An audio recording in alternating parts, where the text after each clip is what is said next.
अपने ही म्यार को नीचा गिराने के लिए, अपने ही रुतबे को नीचा करने के लिए खुद जिम्मेदार है। और अगर ऊंचा रुतबा मिलना है तो तब भी इसी को ही उस तरफ बढ़ना होगा, इसी को ही वैसी सोच बनानी होगी और ऐसा कर्म करना होगा। तो इसलिए महापुरुष संत जन ये पैगाम और संदेश ये दिए चले जा रहे हैं कि इंसानों इस मूल को समझो और पकड़ो इस बात को कि वाकई ही एक धर्म की पहचान क्या होती है और आखिर वलियों, गुरु, पीर, पैगंबरों की शिक्षाएं क्या रही हैं, उन्होंने किस चीज़ को प्रोमिनेंस दी है, उसकी तरफ एकाग्र हो जाओ।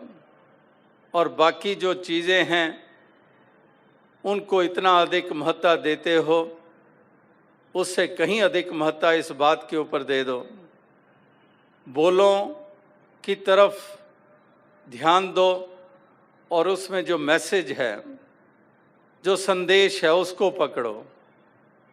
और वाकई जब संदेश की तरफ केंद्रित हो जाओगे तो उसमें तो अमृत ही अमृत है, उसमें कोई पर भी विष नहीं है, कोई जहर नहीं है। महापुरुषों की वाणी में कोई नुकसान पहुंचाने वाला जहर है ही नहीं, अमृत ही अमृत है। अमृत इसलिए क्योंकि वो प्यार की बात कर रहे हैं, प्यार से जीना सिखा रहे हैं, प्यार पूर्वक जीवन जीने की प्रेरणाएं दे रहे हैं और प्यार से जिया हुआ जीवन ही जीवन मान रहे हैं। तो प्यार तो अमृत है। सहनशीलता, विशालता, सब्र, संतोख, करुणा, दया, तो ये तो सब अमृत ही है। और मार काट और घृणा और नफरत, जलो जलाओ, मातम उजाड़ दो, मासूमों को मौत के घाट उतार दो, ये तशद्दुद, ये एक्सट्रीमिज़म, ये वायलेंस, तो ये सब इस प्रकार से एक पतन का कारण होती है। यही जहरी जहर है, केवल और केवल एक विष, और जहर प्राण नहीं देता, जहर जान लेता है। तो इसलिए महापुरुषों की वाणी, महापुरुषों की शिक्षाएं, वो तो अमृत हैं, वो तो प्रेरणा ही देते हैं, वो तो जीवन दान देने वाले हैं। तो इसलिए उसकी तरफ केंद्रित हो जाएं, और उसकी तरफ जो केंद्रित हो जाता है, फिर चाहे हम कहें कि ये हिंदू है या मुस्लिम है, ये सिख है या ईसाई है, फिर उससे कोई भी सरोकार नहीं है। तो इसलिए उन गुणों से युक्त होकर जीवन के सफ़र को तय करने की ज़रूरत है। और अगर वाकई ये देन धर्म, धार्मिक नेता या धर्म को चलाने वाले ऐसी वाकई ही देन देना शुरू कर दें, तो कहीं पर भी धर्म के कारण किसी शहर में कोई कर्फ्यू कभी ना लगे, कोई जले ना जलाएंगे। तो इस तरह से अगर हम इस बात को समझ जाएं और हम अपनी जगह पर इतने सजग और परिपक्व हो जाएं, इतने सजग कि इतने अवेयर हो जाएं, हम ही समझ जाएं, तो फिर कोई ऐसा विष हमारे मन में घोलने की कोशिश करेगा तो उसका असर नहीं ग्रहण करेंगे हम। वो किसी धर्म मज़हब का नेता हो, चलाने वाला हो, अगर हम ही खुद अवेयर हो गए तो फिर हम उस बहाव में नहीं बह जाएंगे। तो इसलिए किसी का असर ऐसों का ना ग्रहण करना जो हमें नफ़रत की ओर ले जाते हैं, तो फिर हम अपना भी बचाव करते हैं और इस मानवता को भी जिंदा रखने में और धर्म का रुतबा बुलंद करने में अपना योगदान दे सकते हैं। तो इस प्रकार से जब ये रियलाइजेशन हो गई, एक सत्य को जान लिया, तो फिर हर लिहाज से हम उन्हीं नफ़रतों से ऊपर उठ जाते हैं। अब एक सत्य को जान लिया, फिर हमारे वो भेद हिंदू, मुस्लिम, सिख, ईसाई वाले मिट गए। इस एक सत्य को जान लिया तो ब्राह्मण क्षत्रिय वैश्य हरिजन वाली नफरतों के कारण मिट गए, क्योंकि एक नूर है सबके अंदर, नर है चाहे नारी है। ब्राह्मण क्षत्रिय वैश्य हरिजन एक की खलकत सारी है। एक नूर ते सब जग उपजा, कौन भले को मंदे। लोगा भरम न भूलो भाई, खालक खलक खलक में खालक, पूर्यो सर्व थाए। तो वो कारण मिट गया, क्योंकि एक सत्य को जान लिया कि इस एक को जानना ये बहुत ज़रूरी है। ये जितना भी बाकी सब कुछ, जैसे दास ने कहा कि वो पहले वो कर्म हो, अगर सूर्य उदय नहीं होगा तो सवेरा कैसे होगा। इसी प्रकार से अगर जल इस तरल पदार्थ को हम पिएंगे नहीं तो प्यास कैसे बुझेगी। अगर कोई आंच नहीं देंगे तो रोटी कैसे पकेगी, सब्जी कैसे पकेगी, वो कच्ची ही रहेगी।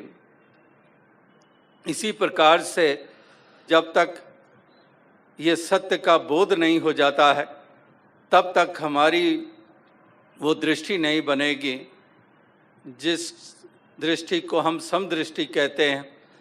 फिर हम वो एक करके नहीं देख पाएंगे इस परमात्मा को। और इस प्रकार से ये एक ऐसा भाव हमारे मन का वो सुंदर बनने वाला नहीं है। तो इसीलिए महापुरुषों के यही जतन, यही प्रयास, ये कोशिशें रही हैं कि हम इस मूल को जानें कि ये मूल ही है जो सर्वत्र समाया हुआ है, कण कण में व्याप्त है, ये ज़र्रे ज़र्रे में है, कि हर ज़र्रे में किस शान से तुम जलवा नुमा हो, कि हर ज़र्रे में सूरत तेरी, हर पत्ते ते तेरा नाम, इधर उधर चार चुफेरे तेरी सूरत तकदा हम, कि जिधर देखता हूँ उधर तू ही तू है, कि हर शय में जलवा तेरा हू बहू है, कि हर शय में तेरा जलवा हू बहू है, कोई फ़र्क नहीं है। उत्तर की तरफ मुख कर लूँ वही, दक्षिण की तरफ कर लूँ तो वही, पूर्व की तरफ कर लूँ तो वही, और पश्चिम की तरफ कर लूँ तो वही, कि हर ज़र्रे में सूरत तेरी, हर पत्ते ते तेरा ना, इधर उधर चार चुफेरे तेरी सूरत तकदा हम, कि तेरा जलवा हू बहू है। वही जो बाएं की तरफ देख रहा तो वही दूसरी तरफ भी हू बहू वही। ये नहीं कि अंतर, कि बाएं कुछ और दाएं कुछ और, किसी तरफ भी घूम जाऊं हू बहू एक जैसा ही। तो इस प्रकार से इसको इस रूप में भी देखते हैं, और नूर के रूप में जो अंश है उसको भी फिर घट घट में बसा देखते हैं, और इसलिए फिर नफरत और घृणा का कारण मिट जाता है कि घट घट देखें अलग को पूछें जात ना पात। तो इसलिए कण कण में भी और घट घट में भी ये ज्ञान की दृष्टि से देखा जाता है। इसीलिए ज्ञान एक रोशनी मानी गई है, अंधकार एक अज्ञानता अंधकार माना गया है। अंधकार भ्रम पैदा करता है, अंधकार ठोकरें देता है। उजाला भ्रमों का नाश करता है और ठोकरों से बचाता है। तो इसलिए ये ज्ञान उजाला पाना, इस ज्ञान उजाले से अपने आत्मा के भी भ्रम दूर करने और मन के भी भ्रम दूर करने बड़े ज़रूरी हैं। तो इसीलिए ज्ञान की बात हो रही है कि ये ब्रह्म की प्राप्ति, भ्रम की समाप्ति, कि ब्रह्म की प्राप्ति कर लें और भ्रमों का नाश कर दें। और इस प्रकार से जिनके भ्रम मिट जाते हैं, इसी ब्रह्म सत्य को जानकर वही एक सच्चे धर्म के रास्ते पे चल निकलते हैं, वही एक इंसानियत की पहचान बना लेते हैं, वही हैं जो सुंदर योगदान संसार को दे देते हैं। और उसी के कारण वातावरण में एक शुद्धता आ जाती है, वातावरण सुखद बन जाते हैं, एक चैन वाले बन जाते हैं। वरना तो घुटन ही घुटन, भय वाला वातावरण, हिंसा वाला वातावरण, एक घुटन वाला वातावरण। तो वातावरण को सुंदरता भी तभी मिलती है जब इस प्रकार की अवस्था वाले संसार में विचरण करते हैं, जो जागरूक हैं, जो जागृति वाले हैं, जो गफलत की नींद से उठ गए हैं, जो सत्य में स्थापित हो गए हैं, जो अपने असली अस्तित्व से वाकिफ हो गए हैं, वही हैं जो वातावरण को एक सुंदर रूप देने में अपने योगदान वो देने वाले बन जाते हैं। तो इसीलिए महापुरुष संत जनों का, गुरु पीर पैगंबरों का यही कथन है कि इस बात को समझ जाओ। अक्सर सुन लेते हैं और समझते नहीं और चल निकलते हैं। तो इसीलिए महापुरुष संत जनों की वाणी वो यही पुकार पुकार कर कहते हैं कि नहीं, हमने अहंकार नहीं करना है किसी चीज़ का, और हमने विनम्र बनकर इस जीवन के सफ़र को तय करना है। और जो वाकई इस प्रकार से हलीमी में जीवन जीते हैं वो ऊंचाइयों को प्राप्त करते हैं, और दरअसल उन्हीं की ऊंचाई होती है, वरना मैं करने वाले वो हमेशा ही नीचे होके ही साबित हुए हैं। तो इसलिए किसी लिहाज से भी महापुरुषों ने ये अभिमान से ऊपर उठने की बात की है, नफ़रत से ऊपर उठने की बात की है, संकीर्णता से ऊपर उठने की बात की है, लोभ लालच से ऊपर उठने की बात की है, हिंसा से ऊपर उठने की बात की है। तो जितने भी ऐसे नुकसान वाले पहलू हैं उनसे ऊपर उठने की बात की है। तो इस प्रकार से ही सभी कर पाएँ, यही एक प्रार्थना, यही शुभकामना है।